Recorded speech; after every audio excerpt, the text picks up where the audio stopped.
The ERA is the economic regulator for Western Australia and an independent advisor to the state government. We aim to promote competition, efficient and fair commercial environment for consumers, and business in energy, water and rail industries for the long-term benefit of Western Australians. We also make recommendations to government through the inquiries we conduct on economic issues affecting the state.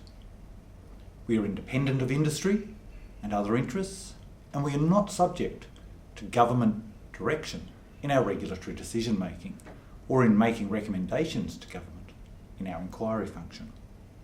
So let me just quickly run through what happened in 2014-2015. Well, it was a busy year across all our divisions.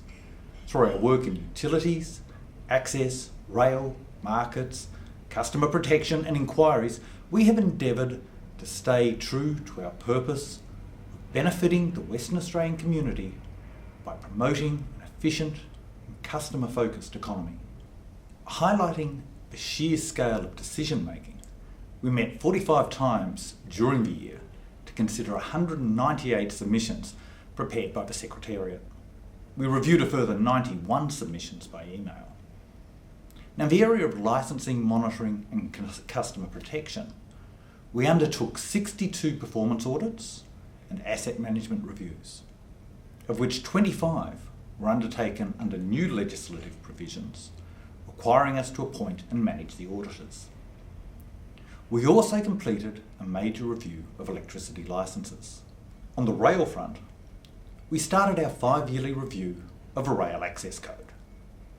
An issues paper was published in February and submissions invited. The issues of concern from stakeholders included the prescriptiveness of the regime and the form of valuation and method required by the Railway Code for the determination of capital costs. We also provided reports to the Minister of Energy on the effectiveness of the Electricity Generation and Retail Corporation Regulatory Scheme and the WA wholesale electricity market. So how exactly do we benefit the Western Australian community? An example of our work in promoting a competitive and fair commercial environment for consumers was our rejection of a revised access arrangement proposed by ATCO Gas Australia, which owns and operates the Midwest and Southwest gas distribution system. As a result of our decision, the average residential gas customer should see their annual gas bill savings of around $70 per year by 2019. Our major inquiry for this year focused on the efficiency and performance of the Western Australian prison system. Our work to date has highlighted the need for reform to ensure greater accountability, transparency and a stronger focus on prisoner rehabilitation.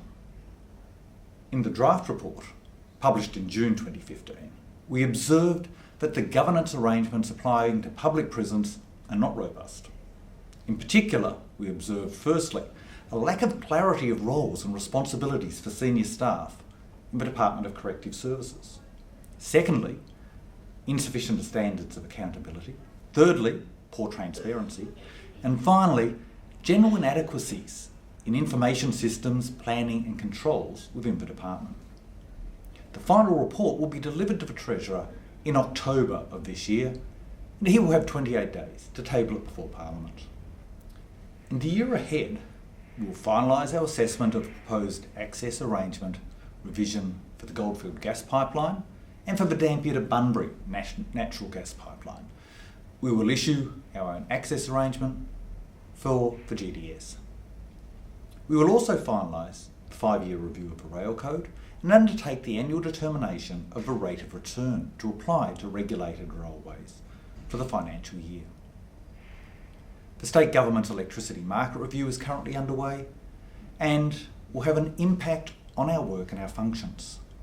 The review will examine the electricity generation, wholesale and retail sectors in the Southwest Interconnected System in Western Australia and the incentives for industry participants to make efficient investments and minimise costs. Now finally, Steve Edwell and I, the 2 board members here at the ERA, would like to acknowledge and thank the contribution made to our work by many stakeholders across a wide range of industries. Our dedicated staff here at the ERA, led by CEO Greg Watkinson, have also undertaken an enormous workload during the year and have done so with great professionalism and commitment. So here's to a great 2015-2016. Talk to you next year.